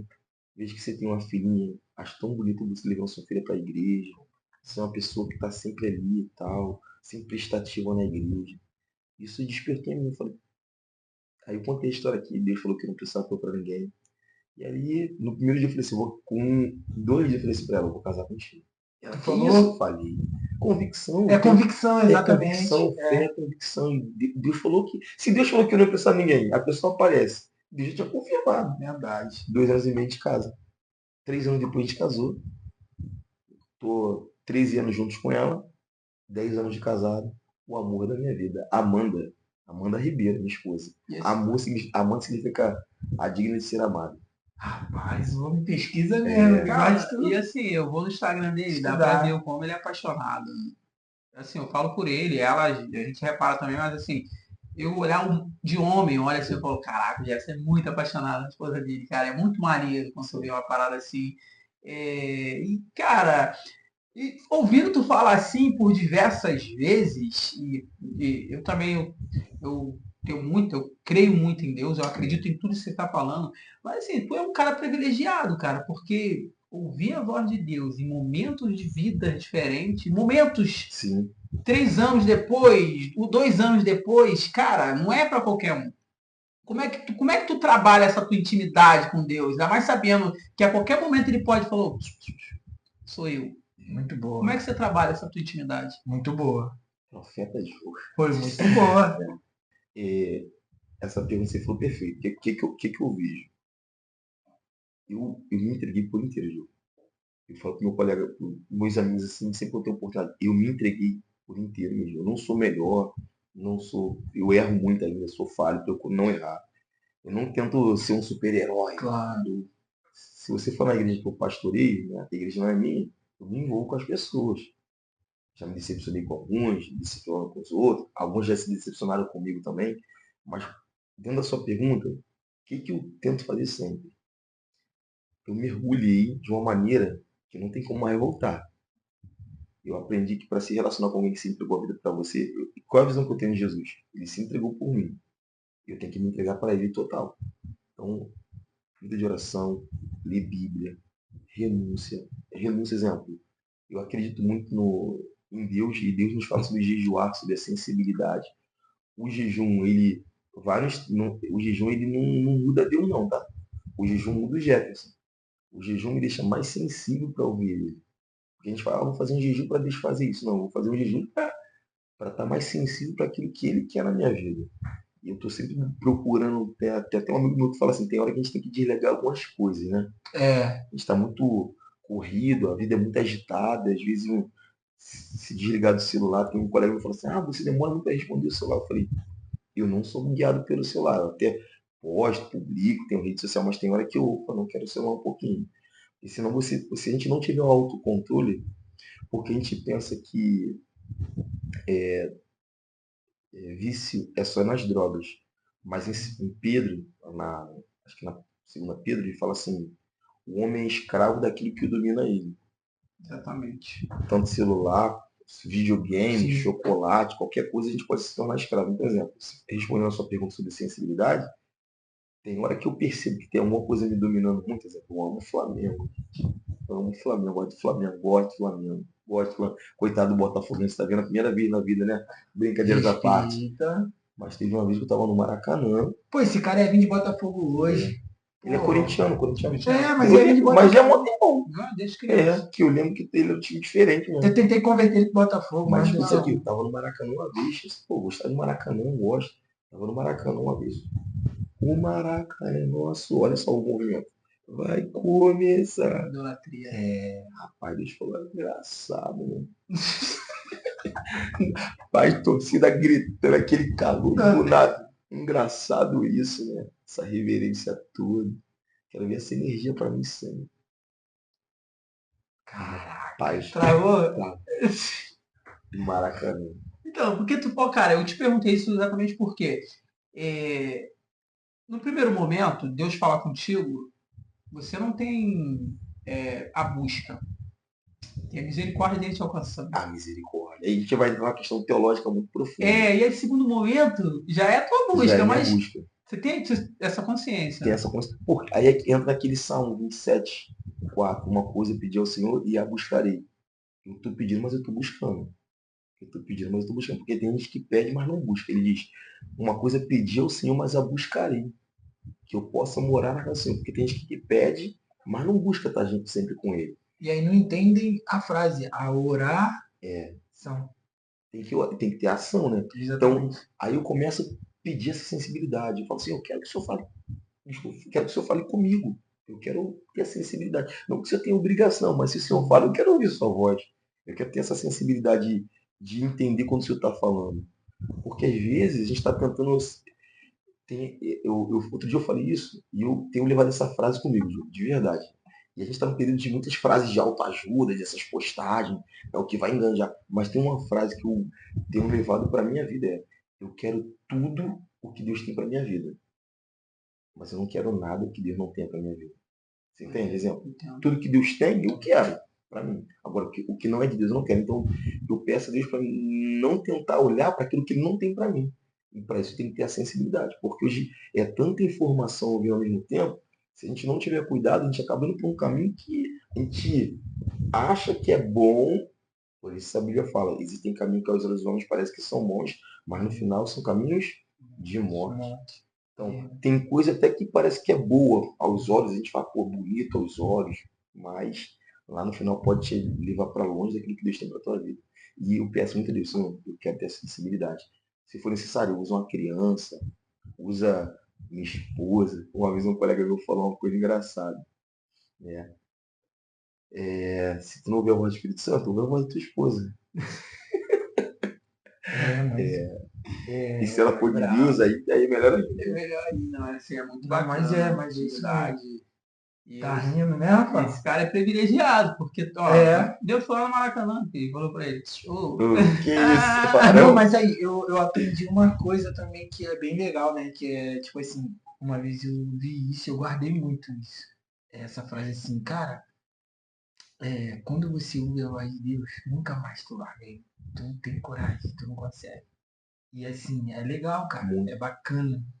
E assim, ô Jefferson, você falou dos bilhetes da sua mãe, e olhando o Instagram desse cara, tu gosta de deixar uns bilhetes, né, para os teus seguidores. O que te gerou assim? Qual a ideia, na verdade, do teu recado? O que você tenta passar? Tu acredita que a mensagem é a semente principal? Sim.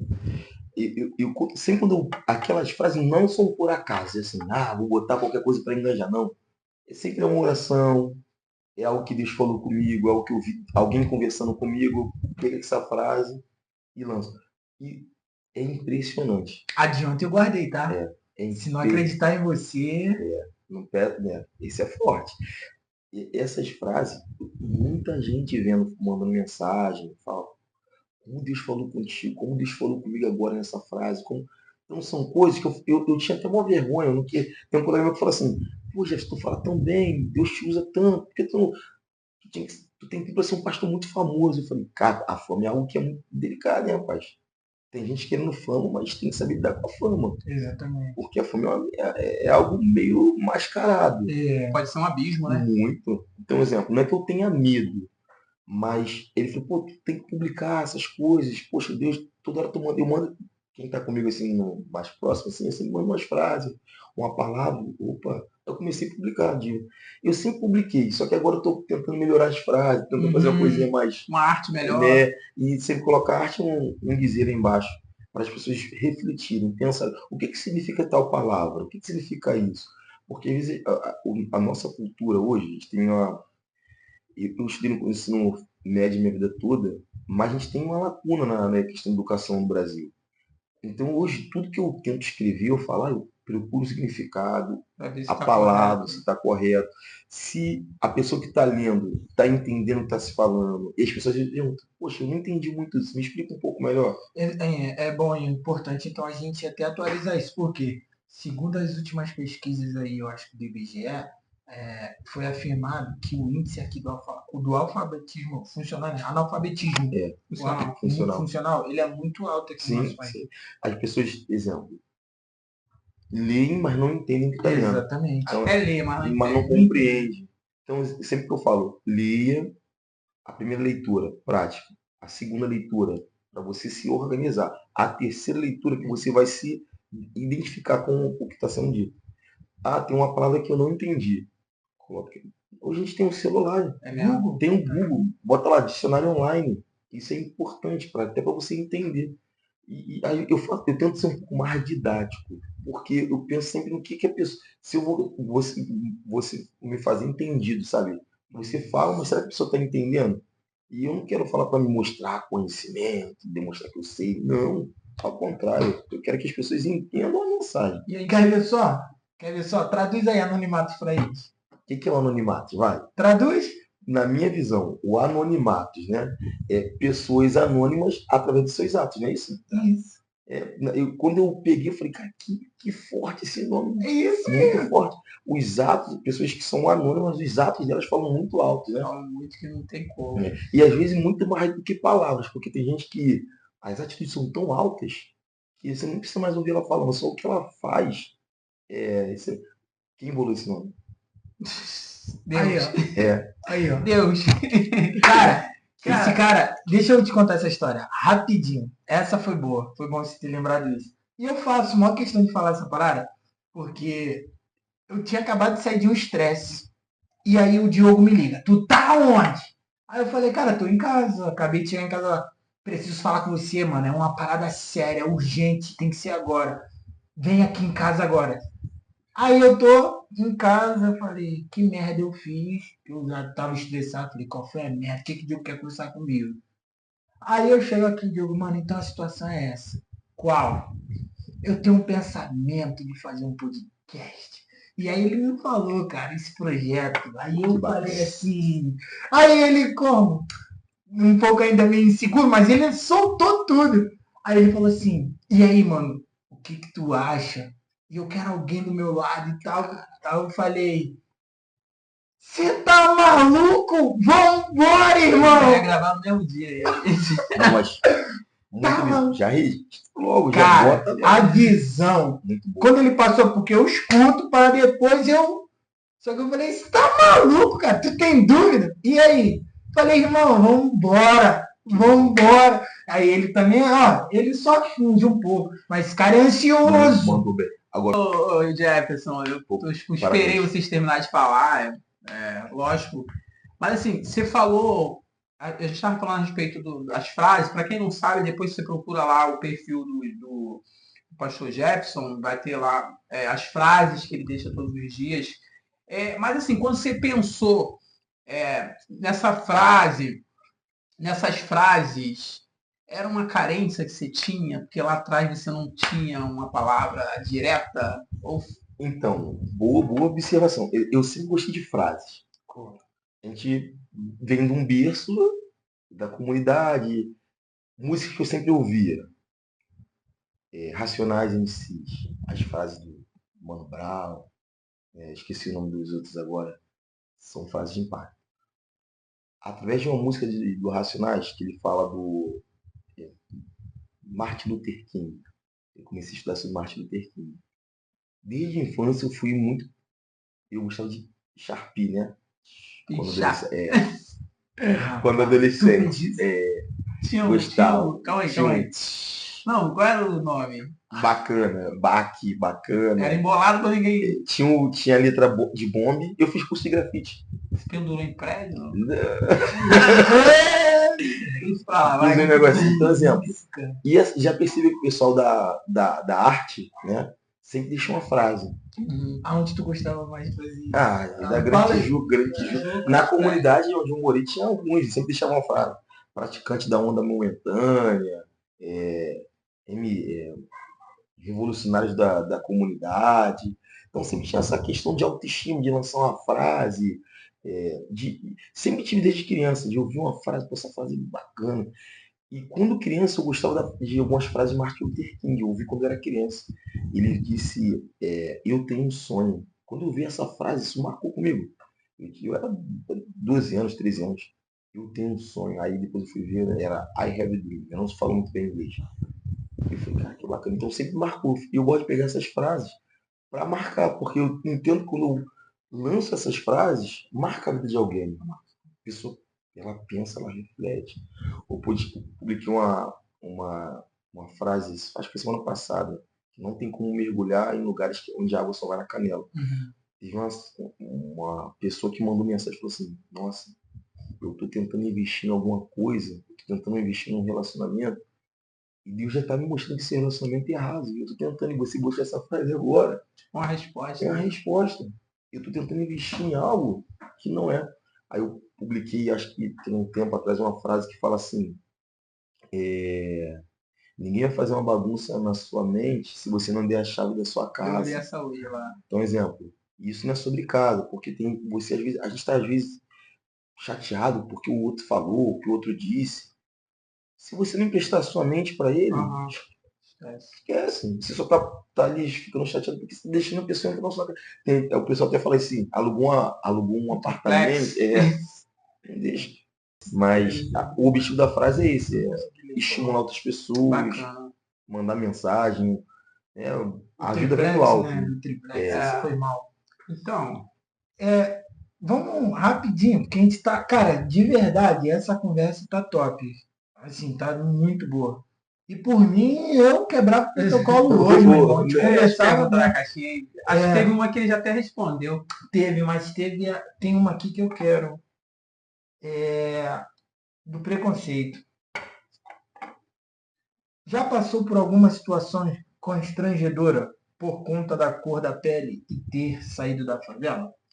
muitas, muitas. Fala um pouquinho disso. Ó, É o interessante. racismo tem uma frase que eu gosto, eu gosto de frases de pessoas, né? Personalidades, pessoas simples, pessoas comuns, pessoas desconhecidas. Se vocês perceberem, tem frase que bota lá, autor desconhecido. Uhum. Né? Tem uma fala do Will Smith, quem nunca assistiu o Maluco no Pedaço? A gente Claro. nós não tínhamos aquele canal fechado, então era O SBT. SBT patrocina meus amigos do SBT. Vou Vai, marcar o arroba lá deles. Tia Paty agora. O Smith disse assim, ó, o racismo não aumentou, ele só está sendo gravado. Então tudo que a gente está Sempre vivendo existiu. hoje sempre existiu. Então o racismo não aumentou, Vitor. Ele só está sendo gravado. Então hoje está dando.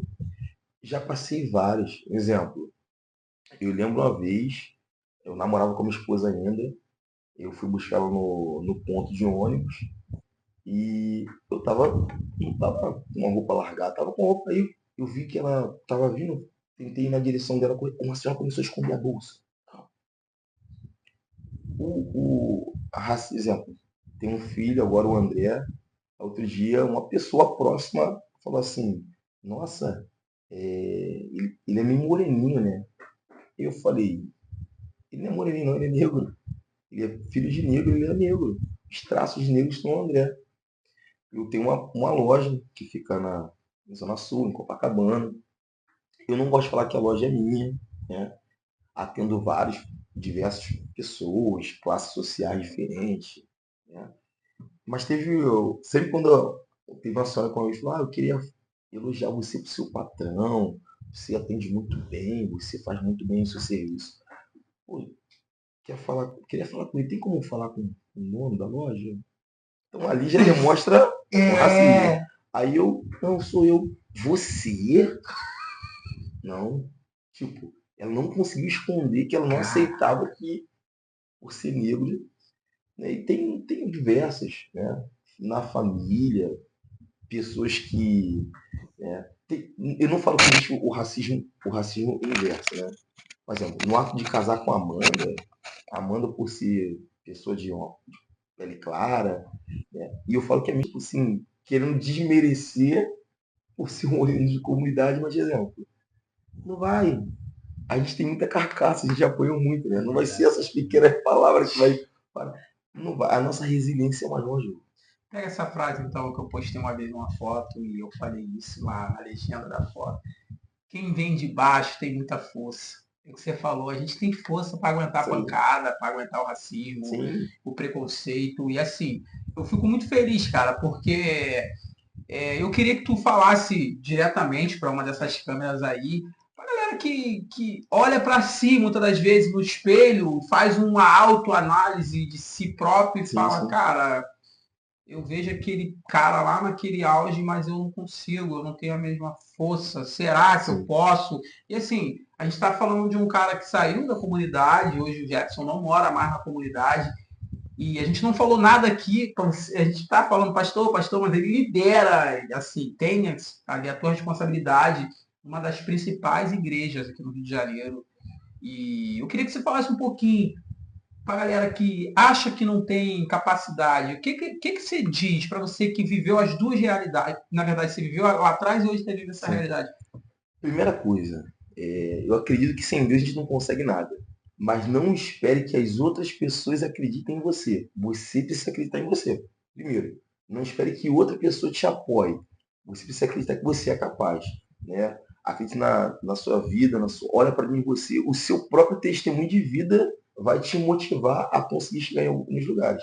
Eu falo que todo dia eu olho assim para minha vida e falo, da onde eu vim, eu posso ir andar mais, caminhar mais, avançar mais. Não tenha medo de arriscar, não tenha medo. Tenha medo de ficar velho e falar assim, poxa, eu poderia ter feito. Isso é a pior coisa da vida. Ah, poderia ter feito e não fiz. Arrisque, acredite no seu sonho, estude, busque conhecimento, leia. Nós estamos vivendo um tempo de ter muito conhecimento. A gente tem ferramenta, pesquisa, procure ler livros, é importante para melhorar também o vocabulário. Né? É importante. A gente pode usar essa nomenclatura, o vocabulário carioquês, pode brincar, mas tem lugares que vai te exigir um pouco de um vocabulário um pouco mais formal, mas acredite, porque você também pode. Tá bom? Bacana. Então, a gente olha ali pro central ali, né? Cara, é isso. Liderar uma igreja. Como é que é? Muita responsabilidade, porque eu aprendi que as ovelhas não são minhas. Primeiro, aí tem um preconceito também. Foi muito, eu vou falar que não é que foi muito rápido, mas o processo chamado de Deus na minha vida, eu falo que eu uso até essa nomenclatura. Quando Ana, mãe de Samuel, né? Ana foi mãe do profeta Samuel, ele foi profeta, juiz e sacerdote. Ana queria um filho, ela era estéril. E Deus queria um juiz, um profeta e um sacerdote. Minha mãe queria um filho liberto, e Deus queria um pastor. Porque a Bíblia fala que Deus, ele. A Bíblia fala, rogai por o Senhor da seara que envie trabalhadores. Deus precisa de homens que trabalhem na obra. Deus quer homens que se envolvam. Então, com 6 anos de igreja, o meu pastor, eu fiz um curso de liderança, ele me acredita em mim, falou, você tem capacidade para dirigir uma igreja com 6 anos, foi muito recente. Ele falou, eu vejo uma maturidade em você muito grande, você demonstra isso.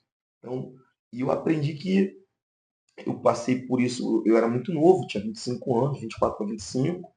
Tenho essa questão de ser jovem ainda, porque o pessoal acha que por ser negro a gente não envelhece. Mas tem 35 essa anos, cara né? de 20 De anos. 20. É. Mas aí, liderar uma igreja é uma responsabilidade muito grande, porque a igreja não é do homem, a igreja é de Deus. As ovelhas não são minhas, as pessoas são de Deus. Nós temos uma responsabilidade. Qual é a minha responsabilidade? Eu tenho que cuidar de vidas, cuidar de pessoas. Eu tenho que abraçá-las, porque o papel do pastor é esse. É saber se a pessoa está bem, é falar não. Olha, esse pensamento que você está tendo não é bom.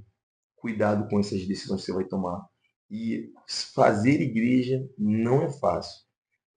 Tem até um pastor que eu gosto também de ouvir, ele diz algo que é importante. Muitos querem ser pastor hoje, mas as pessoas não sabem da responsabilidade que esse título carrega. Tem gente que, o pastor Luciano Subirá, ele fala uma coisa que para preparar um prédio, você tem que estruturar aquele prédio, saber o que você vai utilizar, qual tipo de material. É igual a pessoa, ó, eu quero ser pastor hoje, mas você sabe que, e aí, daqui a 5 anos você vai desistir? É o nome de Jesus que você pode estar envergonhando. Quantas pessoas que não estão envergonhando o nome de Cristo, dando um mau testemunho? Começa muito bem, mas terminaram mal. Lembra-se que as pessoas hoje estão olhando e quando um pastor falha, um pastor cai, alguém, eu não estou julgando, né, quem sou eu, mas é o nome de Cristo que está sendo envergonhado. Então, pastorear é uma responsabilidade muito grande. É o nome de Cristo, é o nome do Criador que você está levando, é a palavra dele, é a mensagem dele, e cuidar de vidas. Cuidar não é só postar foto em rede social pregando, não, é o dia a dia, é mandar uma mensagem, é saber como que você está, é visitar se for necessário. Poxa, eu recebi muita cesta básica quando criança. Hoje você poder proporcionar, isso é o papel da igreja. Cuidar das órfãos, da viúva, do necessitado, que não tem que comer. Isso é nosso papel. Então, muita responsabilidade. E vale ressaltar que, assim, tu tá falando e eu concordo, super concordo, a colocação foi perfeita. E, cara, e o mais importante de tudo, né, é entender que, caramba, ele já explicou certo. E o objetivo principal de tudo isso é, cara, isso não é empresa, isso não é negócio nenhum, isso é chamado. Sim. As pessoas têm que entender que para ser pastor tem que ser chamado. Chamado. E o pastor que te observou, ele não estava errado não, irmão. De coração mesmo. Eu não estava errado. Sem dúvida nenhuma. Tá aqui. Isso é unânime. Isso é uma decisão unânime aqui. Cara, tu é um cara exemplo. E eu vou falar outra coisa que é muito importante. As suas atitudes falam tão alto que ninguém consegue ouvir sua voz. Ou seja, as atitudes falam alto. Se ela tá falando alto, não tem como ir contra o racismo, não tem contra, e sabe, qualquer tipo de coisa que venha querer vir na sua contramão, tentar te parar. Não tem. Isso é muito, né? Entendeu? Deus te abençoe, Jefferson. Eu tô falando isso com mó dor no coração, que o homem já tá chamando ali a atenção ali, doido pra matar a gente. O Thalito nem olha, né? Rafa, Ele nem olha. Mas, gente, assim, infelizmente, cara, a gente tem que terminar, mas foi o que eu falei, o meu ficava aqui ouvindo mais ainda, que tem mas muita assim, coisa. amei vocês. O Jefferson, com certeza, é um cara que a gente vai trazer aqui outras vezes, né? E antes de terminar, Com certeza, você tem que fazer as três a gente vai trazer perguntas. aqui, é um cara bem... Lógico, não deu para abordar todos os assuntos, Não, mas foi ótimo. é muita coisa, Não, mas foi acho que o maravilhoso. início foi maravilhoso, cara. Lembrar a nossa infância. Cara, eu chorei aqui. Rapaz, a lágrima veio. Cara, você vai poder dizer mais do que a gente, porque a gente está aqui todos os dias e tal. Mas esse banco tem uma coisa diferente, cara. Tem. O que tem? Tem amor, dá pra ver em vocês amor, sinceridade, mas o melhor, a palavra, o pé no chão. Né? Isso traz uma sensibilidade. Muito. Me deixou à vontade. Bacana, porque tu não é o primeiro que se emociona aí, não. Certo. E assim, você derruba a gente, cara, porque eu sou um cara muito emotivo. Eu me seguro. Ele começou a eu virei pra cá, e quando ele falou do Natal, da mãe, que vou usar a roupa que eu já tenho, eu falei, agora eu caio. Aí me segurei. Assim, Jefferson, pô, um cara bacana. Com certeza a gente vai trazer o Jefferson aqui outras vezes. Né, cara, muito obrigado. Não deu para falar tudo, porque é um podcast, a gente precisa respeitar o nosso perfil aqui, o nosso nicho, o nosso jeito de levar isso aqui. Lógico, quando a gente tiver com a estrutura melhor, a gente vai perder horas, resenhas.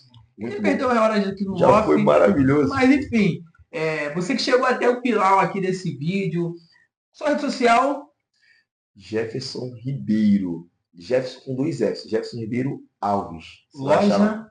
A loja Alegria de Brincar, focada em brinquedos educativos, desenvolvimento, coordenação motora, a gente trabalha com psicólogo, fono, autista, tudo a gente trabalha. Vem com a gente que você vai ser feliz. E olha, nossa igreja fica na Avenida Nossa Senhora de Copacabana, 1102. Tá bom? Procura uma igreja mais perto também da sua Bíblia. Não esqueça disso não, tá? Se tiver uma igreja na sua casa aí perto de você que pregue a Bíblia, procura também, tá bom? Beijo no coração. Você sabe o que tá falando, ele tem intimidade. Deus toca no ombro dele e sopra no ouvido. Ele tem intimidade, ele se converteu, ele estava num baile, entendeu? Quando Deus falou com ele entendeu o recado de Deus, assim. Então você que está sentindo vontade de entregar a tua vida, mudar a tua vida, faz que nem ele. Rapidamente, Nação Brasil, para você, o que significa? O Brasil é um continente. Eu amo o Brasil, já fui em alguns estados do Brasil. Gente, o nosso país é privilegiado. É dessa nação que Deus vai usar para despertar outras nações. Nós somos o povo escolhido de Deus. Esse é o povo. Eu gosto de brincar que quando Pedro Álvares Cabral veio para o Brasil, né, ele fala assim para o Dom Emanuel lá de Portugal: essa é a terra que planta e tudo dá. Ele disse que José disse: é a terra que planta, que mana leite e mel. Então esse é o nosso país. Maravilhoso. Deus escolheu o Brasil. Muito. Não que não tem muitas palavras proféticas. O nosso país é rico em tudo. Se a gente fosse fechar assim, vamos fechar as fronteiras com todos os países. O Brasil vive do Brasil. O Brasil é riquíssimo. O Brasil é maravilhoso. Amo o nosso país. Eu sou brasileiro com muito orgulho, com muita amor. E família? Cara, eu não quero se repetir, mas a família é nossa base. Eu amo minha família, amo. E eu faço tudo por eles. Eu penso, eu falei com a minha esposa ontem, amor, tudo que eu faço é pra vocês. Dá um beijinho pra ela, minha irmã. Amo muito. E Deus? Tá vendo esse fôlego aqui? Tá vendo esse fôlego? É ele, né? É ele. Eu não consigo viver. Não existe lugar, não tem como. Eu não quero, tem até a música do Thales, eu não quero mais viver longe da tua presença. Bacana, esse é o Pastor Jefferson. Você que não conhece, vai lá na rede social do Pastor Jefferson. Pega as frases dele, posta no seu story, manda para alguém, manda pro teu amigo, manda para aquele amigo que conversou contigo que tá meio caído. Pega aquela mensagem direcionada de Deus, cara. O homem é abençoado demais.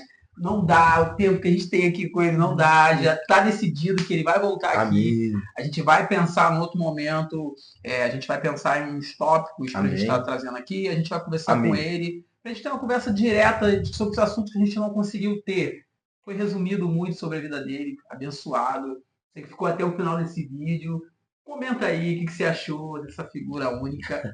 Meu irmão, contigo pode finalizar, que eu tô feliz. Então é isso, chegando ao fim de mais um episódio. Para não perder o costume, muito obrigado. Um beijo no coração, boa semana, Deus abençoe. É nóis aí. Muito obrigado. Vocês são bênçãos demais na minha vida. Cara, tá louco. Meu Deus do céu. Aí, vou te falar. Tá louco, foi muito top. Tu pensa em milhões de assuntos. Você não consegue, mano. Tu fica preso ali numa parada. Começa aí. Porra, mas que papo. Mano, vou te falar. Gostei muito. Vocês me deixaram muito à vontade. Cara, pô, a intenção maior é essa. Você é a figura principal aqui. Eu e Vitor, Rafael, Nicole, a gente é um canal, mas assim, Foi muito maneiro. você